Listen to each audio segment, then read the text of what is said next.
Gloire à Jésus. Jean le chapitre 7, le verset 4, où il est écrit « Personne n'agit en secret lorsqu'il désire paraître. Si tu fais ces choses, montre-toi toi-même au monde. » Amen. On va s'arrêter là. Et on pouvait lire le verset qui suit, qui nous donne un peu le contexte. Il est vrai que ce contexte est le contexte où les frères de Jésus parlent au Seigneur. C'est-à-dire qu'il s'agit pour eux de persuader Jésus d'aller à une fête à Jérusalem.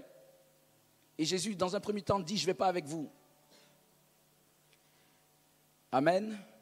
Et ses frères, et la Bible dit, leurs propos ne sont pas forcément des propos pour l'encourager dans sa mission, mais c'est un peu comme une sorte de remarque un peu déplaisante qu'ils essayent de faire au Seigneur. À cette époque, en tout cas, pas mal d'entre eux ne croyaient pas vraiment en qui il était. Par la suite, certains de ses frères vont être du rang des disciples. Alléluia. Jude notamment, Jacques aussi.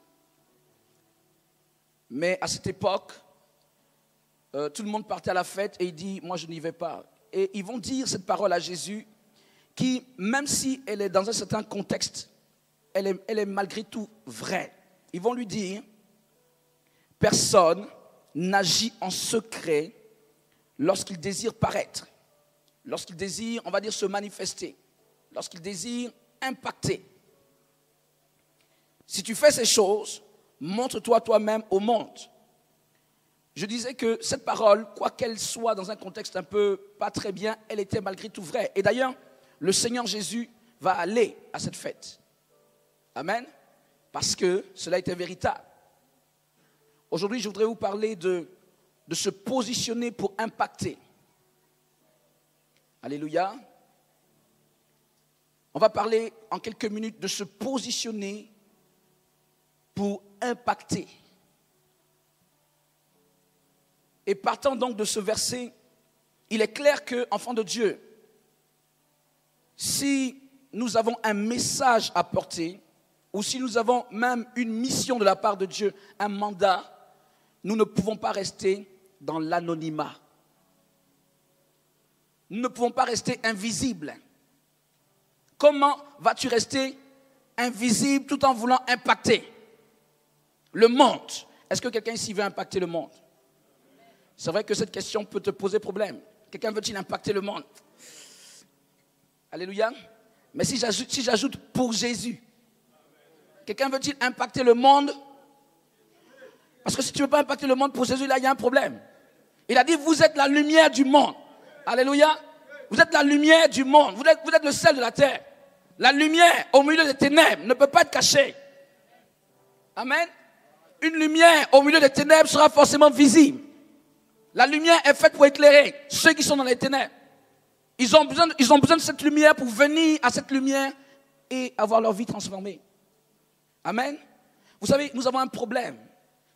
En tant qu'enfants de Dieu, c'est peut-être un premier problème, mais il y a aussi le contraire qui est très souvent d'actualité aussi dans l'Église. Le premier problème qu'on peut avoir en tant qu'enfant de Dieu, c'est la question de se dire, moi je suis réservé. Moi je suis quelqu'un vraiment, Dieu m'a dit d'être humble. C'est vrai, Dieu nous a demandé d'être humble. Autrement dit, nous lions l'humilité à une forme d'être caché, au fait d'être caché et surtout ne pas être visible. Mais la question revient, si tu dois impacter pour Jésus, comment ne seras-tu pas visible? Alléluia. Lorsqu'on parle d'impacter, regardez un peu ce qui se passe dans le monde. Les gens qui impactent dans le monde, et quand je dis le monde, je parle du monde d'une manière générale, je ne parle pas forcément de ceux qui ne connaissent pas Dieu, mais dans le monde, sur la terre, dans les nations. Pour impacter, tu dois être forcément visible parce que celui qui impacte attire le regard. Les gens vont te voir comme une sorte de modèle et à partir de cela, ils reproduisent quelque chose. Et je dis que dans le monde, les plus visibles forcément impactent et la plupart du temps impactent pour le camp de l'ennemi. Amen. Enfants de Dieu, tandis que les chrétiens disent, ok, nous on est tellement humbles qu'on ne veut pas se faire voir, nous on est un peu dans notre coin, Jésus lui-même va faire. Mais dans la pratique, c'est ceux qui sont visibles qui impactent.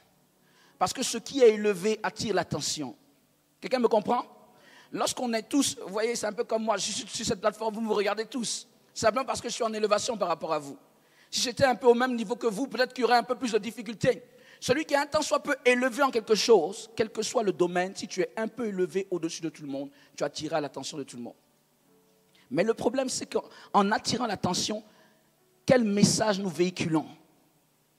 Si nous sommes élevés par Satan, nous véhiculons le message de Satan. Et nous impactons pour Satan. Et nous répandons, si vous voulez, cette puissance négative de Satan dans le monde. Et nous gagnons malheureusement les âmes. Je ne parle pas de nous, mais on peut gagner les âmes pour Satan. Lorsque les gens sont élevés dans la musique, lorsqu'ils sont élevés dans le sport, lorsqu'ils sont élevés dans pas mal de domaines, ils impactent pour le diable. Alléluia. Cela est véritable. Celui qui doit impacter doit être manifesté. Je veux savoir, est-ce que cette église veut impacter? Alléluia. Est-ce que je me situe bien dans votre registre? Est-ce que je me situe bien dans ce à quoi vous aspirez? Alléluia. Si c'est le cas, dis un bon amen, s'il te plaît.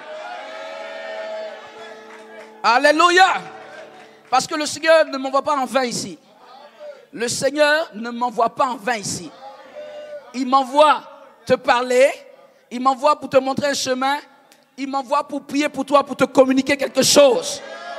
Pour que réellement tu puisses impacter. Et tu vas impacter. Cette église va impacter au nom puissant de Jésus. Alléluia. C'est de ça qu'on va parler par rapport à quelques petites nuances que le Seigneur veut donner. Amen. Parce que le problème d'impacter, justement, c'est pour qui voulons-nous impacter? Pourquoi voulons-nous impacter? Alléluia.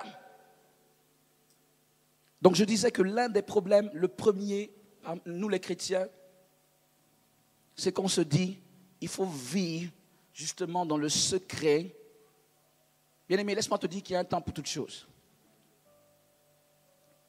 Il y a un temps de préparation et de formation et il y a aussi un temps de visibilité. Et toute visibilité ne signifie pas automatiquement orgueil et prétention. Alléluia. Ne pense pas que par le fait que Dieu élève, écoutez, regardez la Bible, il y a plein de gens qui sont élevés dans la Bible. Prenons Paul, dont on parle tout le temps. Est-ce que Paul était orgueilleux? Mais est-ce que Paul n'a pas impacté? Est-ce que Paul n'était pas visible? Est-ce que Paul n'est pas visible? Je peux dire jusqu'à aujourd'hui. N'est-ce pas que quand tu prêches, tu dis Paul a dit, Paul a dit. Il était visible, n'est-ce pas? Mais la visibilité ne veut pas dire automatiquement l'orgueil. Et c'est l'un des problèmes, c'est le deuxième problème de l'Église. Soit que les chrétiens se cachent, ou soit que lorsqu'ils doivent être manifestés, parce que Dieu veut manifester, il veut manifester l'Église. Il veut impacter par l'Église. Quelque part, il a dit, je suis la lumière du monde. Mais à un moment donné, il a dit, vous êtes la lumière du monde. Est-ce que tu sais qu'il a dit ça? C'est lui qui est la lumière du monde ou finalement c'est nous qui sommes la lumière du monde? Mais tu vas comprendre que c'est lui qui est la lumière du monde, mais au travers de nous. Amen. L'Église ne peut pas être cachée et prétendre impacter. Enfant de Dieu, je vais peut-être te choquer, mais ce n'est pas parce que tu vas te réunir. Ne le prenez pas mal, s'il vous plaît. Ce n'est pas parce que vous allez vous réunir tous les dimanches ici que forcément vous allez impacter la nation française. Il faut venir tous les dimanches. Ce n'est pas de ça que je parle. Mais il y a d'autres choses qu'il faut faire aussi pour impacter. Alléluia. Comme il y a un temps où Dieu permet que tu sois caché, et il y a un temps où Dieu permet que tu sois manifesté. Quand les disciples étaient dans la chambre haute, ils étaient cachés. Ils priaient, ils adoraient, ils jeûnaient. Mais quand l'onction est descendue, ils sont levés pour impacter. C'est en ce moment que de 120, ils sont passés à 3000. Parce qu'ils sont sortis, ils ont été manifestés, non pas par eux-mêmes, mais par la puissance du Saint-Esprit. L'Esprit de Dieu a créé les conditions pour qu'ils puissent être visibles. Et sans sortir, s'ils étaient toujours dans la chambre haute, ils n'auraient jamais impacté 3000 personnes. Alléluia. Ce n'est pas seulement par le fait de nous regrouper que nous allons impacter. Nous regrouper nous permet d'être fortifiés. Nous regrouper nous permet d'être remplis, d'être édifiés. Mais après cela, on fait quoi? Alléluia. Il faut poser des actes d'impact.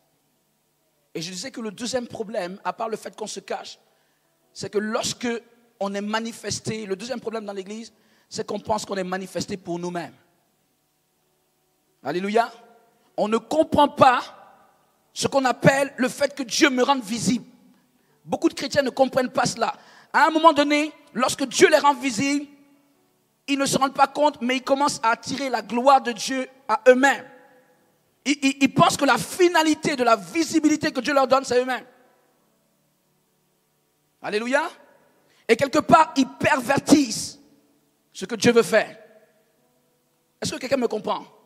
Dieu veut élever pour impacter, mais une fois que ces enfants, après avoir été formés, qu'on croyait être formés dans de bonnes conditions, mais une fois qu'ils sont élevés, à un moment donné, ils se constituent eux-mêmes comme justement la cible de tous ces regards. Ce n'est plus comme si nous faisons les choses pour la gloire de Dieu, mais quelque part on voit que finalement Dieu m'a béni parce que peut-être que je suis exceptionnel. Les autres là, eux, ils ne font rien, mais moi, Dieu m'a accordé cette grâce. C'est vrai qu'on parle de grâce de Dieu, mais dans l'esprit, on voit comme si c'est pour que je sois béni, c'est pour que je sois prospère, c'est pour que je puisse m'acheter telle chose, c'est pour que j'ai tel plaisir. Bien aimé, est-ce que je peux vous parler ce matin? Alléluia. Est-ce que quelqu'un croit en Jésus? Je veux savoir, est-ce que quelqu'un croit en Jésus ici? Si tu crois en Jésus, je peux te choquer un peu parfois. Si tu crois vraiment en Jésus, tu ne seras pas choqué. Mais quand tu crois, mais il y a encore des choses dans le monde, tu seras un peu choqué. Enfant de Dieu, le Seigneur ne nous élève pas pour nous donner du plaisir ici sur cette terre. Est-ce que je choque quelqu'un?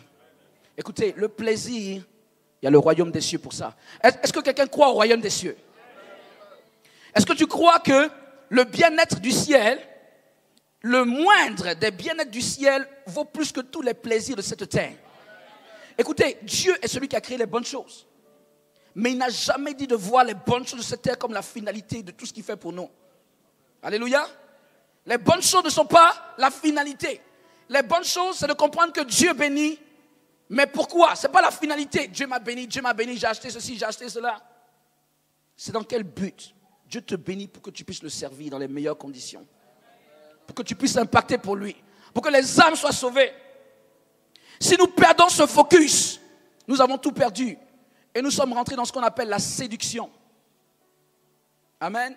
Je le dis facilement, mais je sais que ce n'est pas si facile dans le monde. Quelqu'un me comprend? Comment ça se fait que beaucoup de gens qui comprennent la parole de Dieu, qui connaissent la parole de Dieu, qui connaissent la Bible, qui prient, qui ont prié, qui ont jeûné, une fois élevés, tu les vois comme s'ils sont dilués. Comment tu peux expliquer cela? Ça s'appelle la séduction. Alléluia. La séduction du monde. Jésus pouvait dire, lorsqu'il donnait la parabole du semeur, il pouvait parler de 3 ou 4 catégories de personnes. Il parlait de la première catégorie, la semence est jetée, elle n'arrive même pas à faire quoi que ce soit. C'est-à-dire que ça ne reçoit pas en tant que tel. La Bible dit, Jésus dit, les oiseaux viennent et ils prennent cela. Tandis que la seconde catégorie, lorsque la semence est jetée, cette semence trouve une terre peu profonde. Et lorsqu'il y a un peu de germination, le soleil vient et il brûle. Ça veut dire que ce sont des chrétiens qui sont peu affermés. Vous comprenez? Et Jésus a appelé cela les épreuves, les tentations, mais dans le sens d'épreuves, les difficultés. Et il y a la troisième catégorie qui est un peu plus poussée. La troisième catégorie, c'est-à-dire que des choses se manifestent, des choses grandissent, mais les plantes sont étouffées par d'autres choses. Et Jésus a dit c'est la séduction. La séduction des richesses, la séduction de ce monde. Et il y a la quatrième catégorie qui porte du fruit pour le Seigneur. C'est pour dire que, bien aimé, vois la vie du chrétien, ou vois la vie d'un homme, quelqu'un reçoit, ça ne rentre pas, ça ne pénètre pas. Mais il y a des chrétiens, et lorsqu'on parle de ne pas recevoir, on parle principalement des païens, n'est-ce pas? Mais à partir du moment où on parle de ce que ça a germé, on parle de chrétiens, on ne parle plus de païens. La parabole du semeur parle, dans ces 3 catégories sur 4, parle des chrétiens. Amen. Est-ce que tu me suis? C'est pour dire qu'il y a des chrétiens, lorsqu'ils reçoivent, la Bible dit qu'ils reçoivent avec joie, mais il y a des persécutions, les épreuves, et ils arrêtent. Mais la troisième, c'est ce dont je veux te parler, ou ce à quoi je fais allusion. Il commence à s'accroître, mais il tombe dans la séduction du monde. La séduction des bonnes choses. C'est pourquoi où tu es là, tu dois savoir ce pourquoi tu es là. Et ce que Dieu te demande exactement de faire sur cette terre.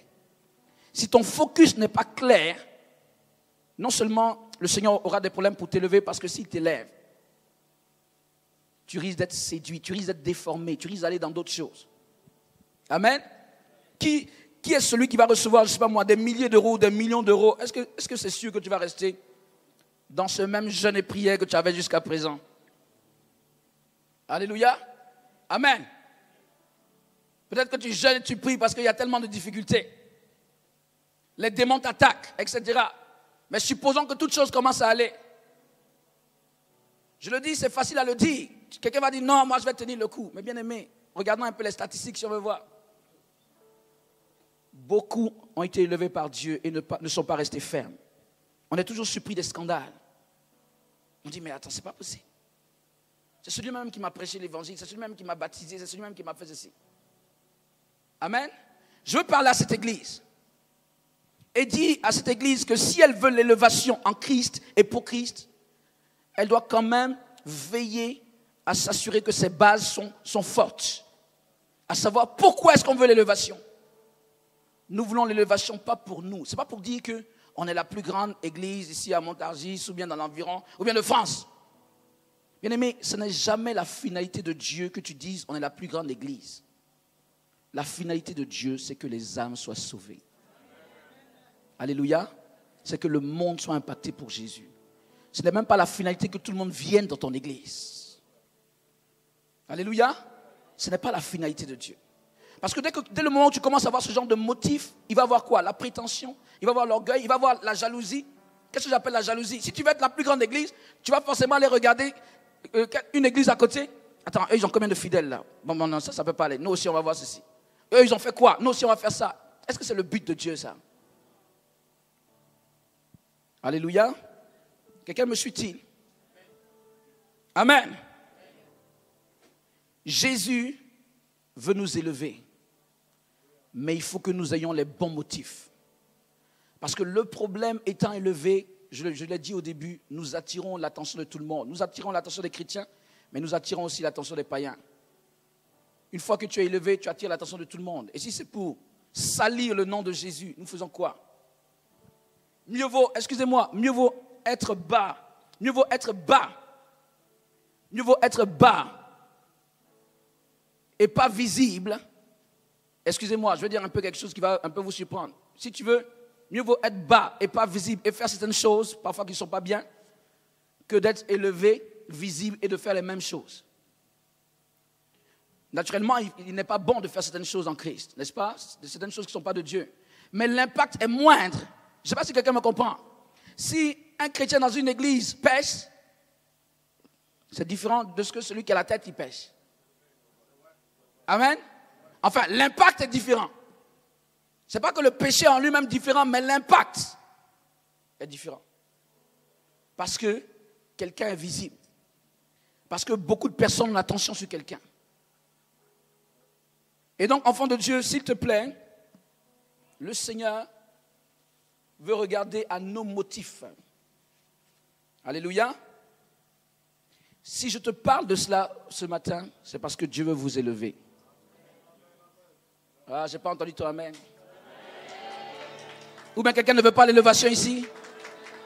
Après tout ce que j'ai dit, tu commences à avoir peur de l'élévation bien.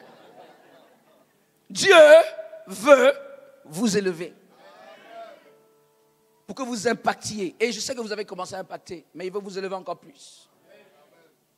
Quand je venais, le Seigneur me parlait donc d'impact dans le sens d'évangélisation, d'impact dans le sens de visibilité. Amen. Alléluia. Le problème avec nous, lorsque nous voulons impacter, je ne sais pas moi, les chrétiens veulent faire les choses comme les gens du monde pour dire qu'ils sont élevés par Dieu. Je ne sais pas si quelqu'un m'a compris. Si quelqu'un du monde a une grosse maison ou une grosse voiture, le chrétien est élevé, il lui aussi il va s'acheter une grosse maison, une grosse voiture pour prouver à la personne du monde que lui aussi est élevé. Mais le problème, c'est que tu es en train de prendre des valeurs du monde. Comment, avec les valeurs du monde, tu vas impacter quelqu'un qui est dans le monde? Alléluia. Tu ne vas jamais le faire sortir du monde puisque tu utilises ces mêmes valeurs. C'est-à-dire qu'il est comme pour toi le modèle. Il va te dire, mais toi, enfin, il pourra te dire, mais je suis ton modèle. Pourquoi tu veux que je quitte pour aller quelque part encore?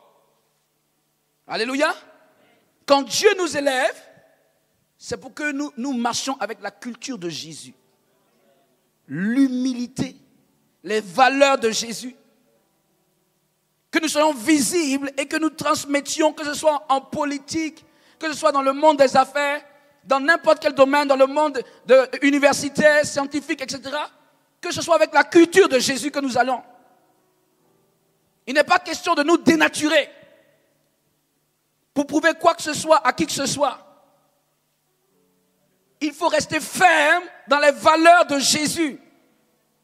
Combien de personnes, excusez-moi, combien de personnes étaient quelque part, je ne veux pas être méchant avec quelqu'un, combien de personnes étaient quelque part en Afrique, ils jeûnaient, ils priaient une fois qu'ils sont venus ici? Mon frère a tout dit. Alléluia.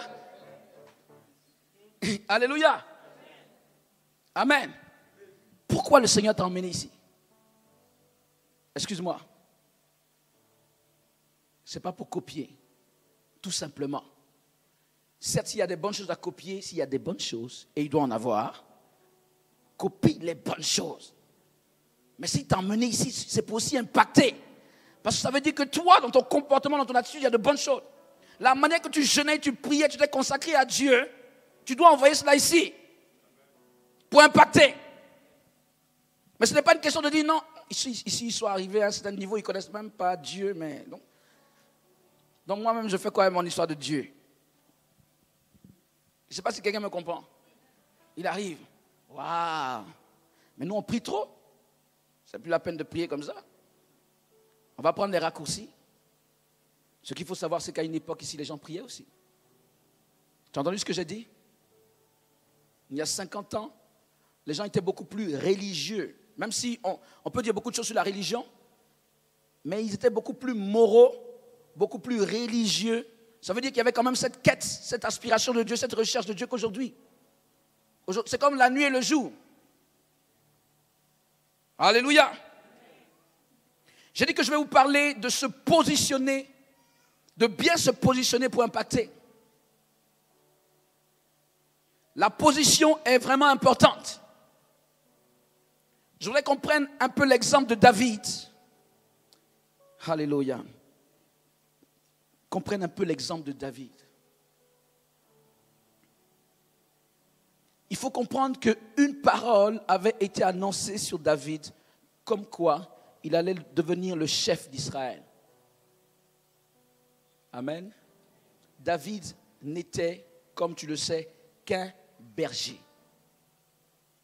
Il faut revenir un peu dans certaines contrées et se rappeler ce qu'est un berger.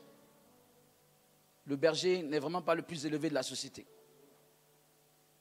Par contre, le roi est en principe à cette époque le plus élevé de la société. Donc vraiment, il y a une grande différence, un grand gap. On parle d'un berger qui va devenir roi.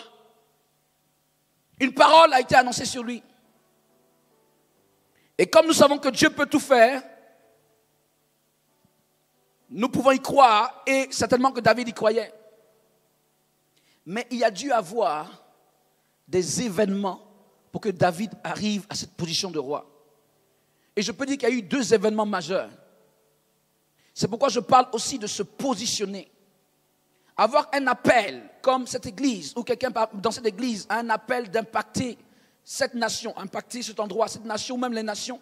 Avoir un appel, c'est quelque chose. Se positionner pour entrer dans cet appel, c'est autre chose.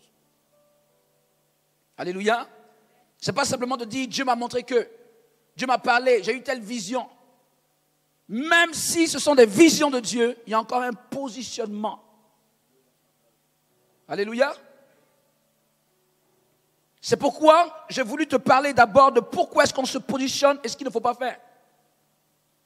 Parce que je veux dire à une personne qu'il faut que tu te positionnes. Mais tu ne vas pas te positionner pour toi-même ou par rapport à toi-même en tant que tel, par rapport à tes propres aspirations. Mais tu vas te positionner pour la gloire de Dieu. Je disais qu'il y a eu 2 événements majeurs. Ce n'est pas David qui les a fabriqués, mais ces événements se sont positionnés sur son chemin et lui, il a su se positionner par rapport à ces événements. Le premier événement, c'est que le roi Saül a eu un problème spirituel, vous le savez. Commençant à désobéir à Dieu, il a été réprouvé par Dieu et un mauvais esprit est entré dans sa vie. Et à cette époque, on cherchait quelqu'un qui puisse jouer et pour l'apaiser. Et qui on a trouvé? David. Pourquoi est-ce que j'en parle? Souvent on ne fait pas attention, mais David était berger et à cause d'un besoin, il s'est retrouvé dans la maison du roi. Amen. C'est déjà la première élévation pour David. Parce qu'on pouvait prendre tellement de personnes. Je veux bien croire qu'il n'était pas le seul chanteur en Israël à cette époque. Mais le choix s'est porté sur lui.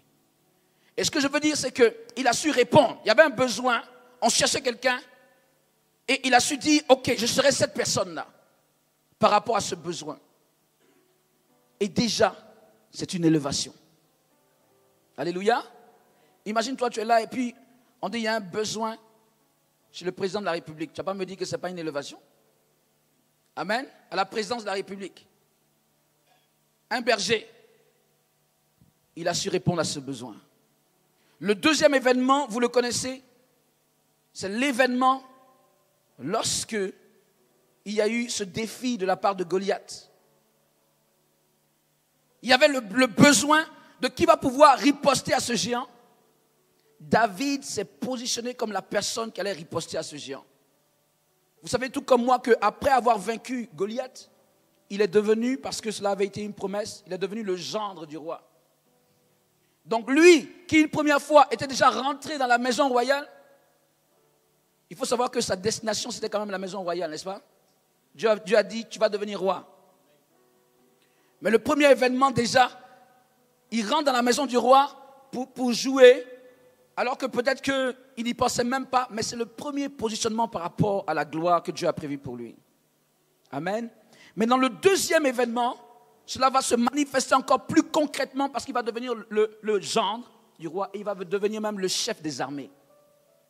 Dis-moi un bon amen. Mais avant cela, il faut comprendre que David ne s'est pas positionné pour lui-même. Quand il s'est levé pour combattre Goliath, je pense que vous savez, il n'a pas dit, ce n'est pas une question de lutte personnelle. Il a dit, celui-là, il a insulté l'armée de l'Éternel. Il a insulté l'Éternel. Je me lève pour Dieu. David n'a pas calculé son jeune âge, n'a pas calculé ses forces, n'a pas calculé qu'est-ce qu'il avait. Il n'avait qu'une pierre, ou 5 pierres si vous voulez, mais une seule pierre a terrassé le géant. Mais tout ce qu'il a fait, c'est pour qui? C'est pour la gloire de Dieu. Alléluia. Je voudrais que tu puisses comprendre que Dieu a un besoin. Le Seigneur a un besoin que ce monde qui nous entoure soit impacté. Que les âmes soient sauvées. Il a un besoin. Et contrairement à ce que tu crois, c'est moins difficile que tu ne le crois. Nous avons trop de préjugés sur les gens qui nous entourent. Je dis que c'est moins difficile que tu ne le crois. Ou même, je vais mieux le dire, même s'il y a des difficultés, le Seigneur va les aplanir une fois que tu te lèves. Une fois que tu te positionnes. Pas pour toi, mais pour lui. Il va les aplanir. Il va déployer sa puissance. Il va déployer son onction. Et tu vas voir que ces gens que tu voyais si réfractaires, des gens tu disais, ils ne veulent pas entendre parler de Dieu, et ça peut être le cas. Mais le Seigneur va les amoindrir, parce que toi, tu te lèves pour lui, selon la bonne pensée, selon la bonne motivation. Je ne suis pas en train de prêcher de quelque chose d'extraordinaire. Je suis en train de prêcher le souhait de Dieu depuis des années déjà pour, j'allais dire, tout chrétien ou toute assemblée de cette nation. Et naturellement pour vous. Mais le problème, c'est que les gens n'ont pas entendu le cœur de Dieu. Ils ont entendu leur propre motivation. Quelqu'un me comprend? Si j'ai une petite assemblée, écoute, on arrive à tel nombre de personnes, excusez-moi, je ne suis pas en train de parler de vous, n'est-ce pas? Mais je parle malheureusement de pas mal de choses qui se passent un peu partout. Si on a une assemblée, que je reçois avoir un peu d'argent, c'est bon pour moi. Si je peux m'acheter telle voiture, si je peux avoir telle propriété, c'est bon pour moi. Est-ce que c'est ça le but de Dieu? Alléluia. Est-ce que c'est ce pourquoi Dieu t'a appelé? Et tout le monde a vu l'Église comme un moyen effectivement de prospérer, soi-disant prospérer. Nous allons prospérer, nous allons prospérer. Est-ce que c'était ça ou est-ce que c'est ça le but de Dieu?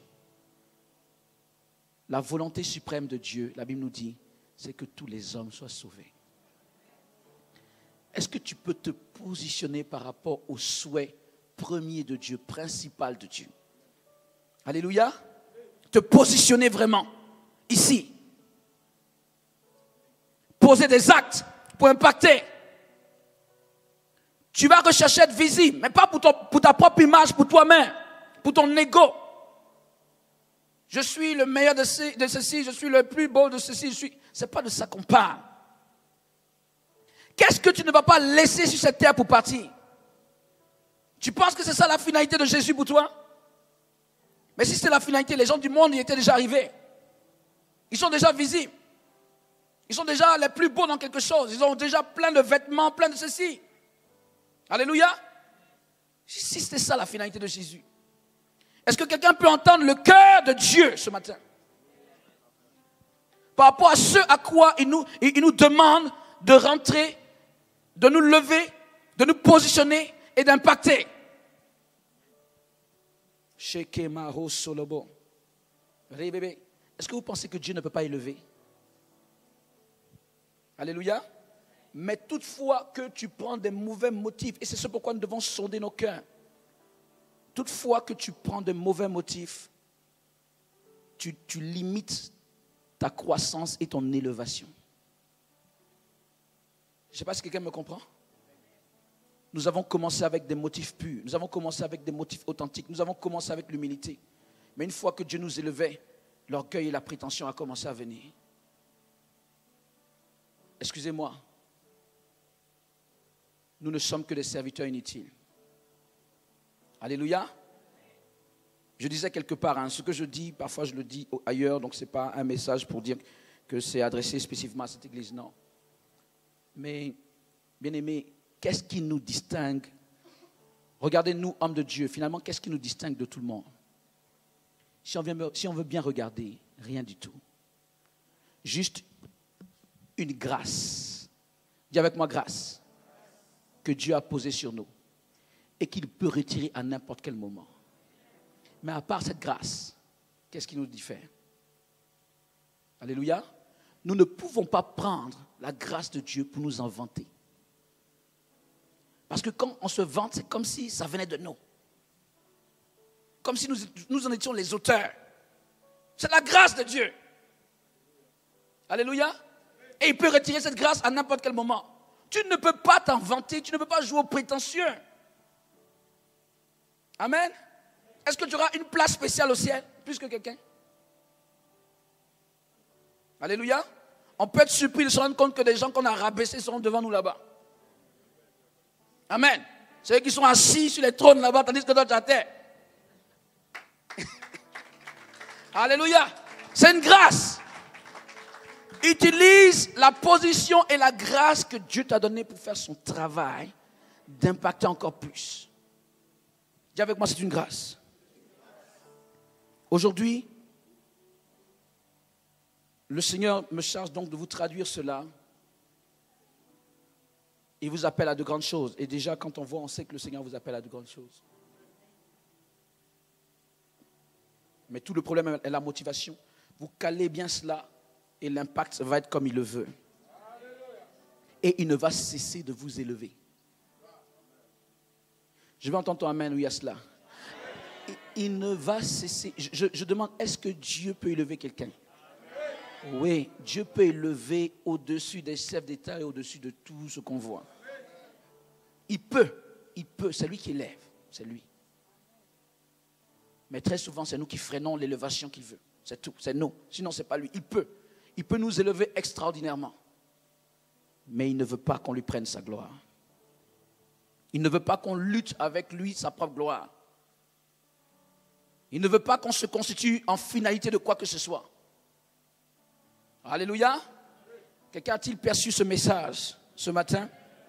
Et surtout, est-ce que quelqu'un dans cette église est prêt à impacter pour le Seigneur Jésus-Christ? Parce que, amen, amen. Acclamons le Seigneur Jésus, acclamons le Seigneur.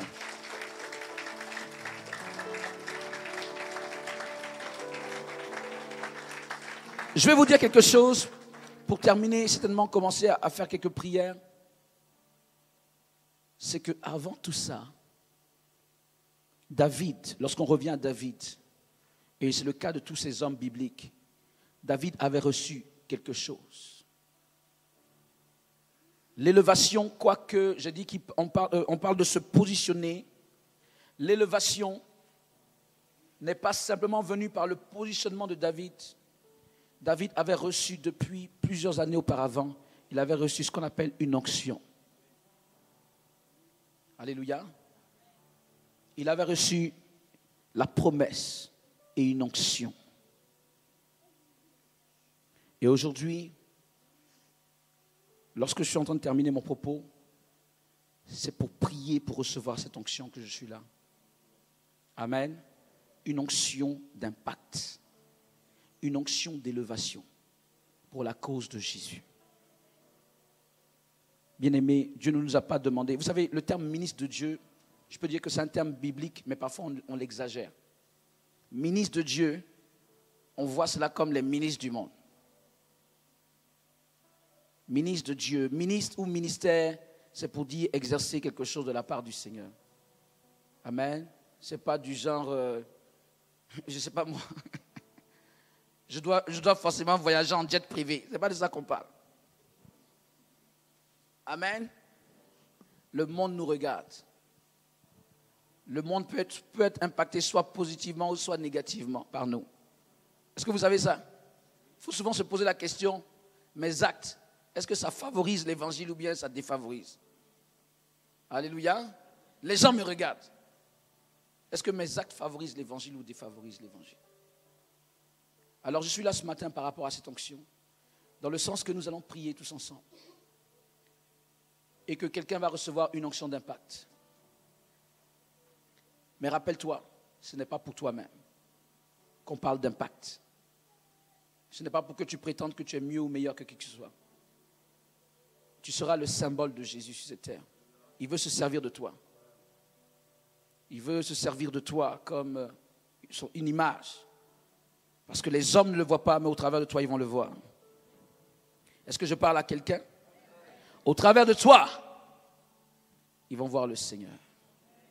On peut se tenir debout.